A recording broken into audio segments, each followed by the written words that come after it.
U.S. military bases have become a critical part of Washington's evolving strategy to maintain U.S. global dominance and demonstrate its power in an increasingly multipolar world. You might think that the U.S. military is shrinking rather than expanding its inconspicuous but vast collection of military bases. Today, there are more than 950 known U.S. military bases, and I will tell you what they do in 80 countries.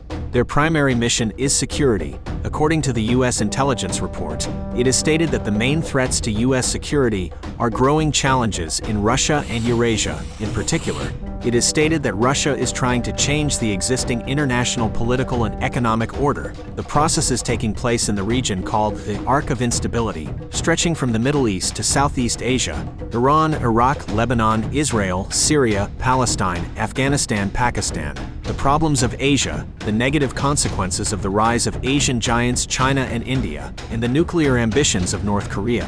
Understanding this is key to understanding why the U.S. needs military bases. The collapse of the Soviet Union didn't go smoothly, and after countries gained independence, Moscow occasionally tries to take back sovereignty. So to contain the growing threat from Moscow, the U.S. maintains military bases in Poland, Estonia, Latvia, and Lithuania.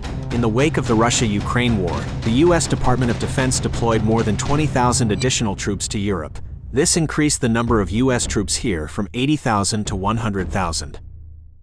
Our next point is the Middle East, also one of the hottest regions of the planet, where American military bases are located. They are located in Saudi Arabia, Bahrain, Qatar, Kuwait, UAE, Oman. The purpose was to ensure the security of oil transit, as well as to contain Iran and Iraq as aggressive states. A growing and very real threat is the influence of China and its political course against U.S. dominance in the world. To defend against this threat, the U.S. has bases in East Asia in Japan and South Korea. Interestingly, each of these countries has bases for all branches of the U.S. Armed Forces Army, Navy, Air Force, and Marines. In addition, U.S. warships regularly ply the Western Pacific Ocean. About 60,000 U.S. troops and civilians are stationed in Japan, another 30,000 in South Korea. In addition to China, these bases control the DPRK with its nuclear ambitions, as well as the eastern part of Russia. In addition, to contain China, the U.S. actively militarizes Australia. According to a report on September 5, 2021, was created a trilateral alliance formed by Australia, Britain, and the United States.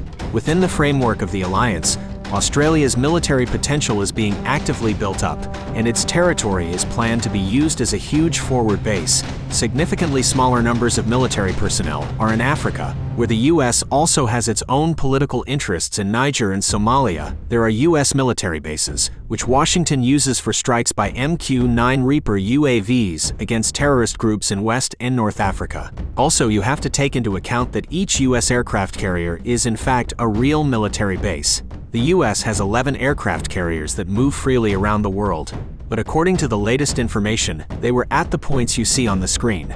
It's easy to see that they are close to the military bases, and they also ensure the military dominance of the USA in the world. These are the U.S.'s most important places of power, and they form key areas of U.S. dominance policy. But also the White House has a huge number of other smaller military bases, each with a specific purpose. Take a look at this globe to understand the scale of the U.S. military network. As you can see, it's a lot. If you know a little bit about politics, write in the comments your opinion about all these bases and what course you think the U.S. should take to increase or decrease their number.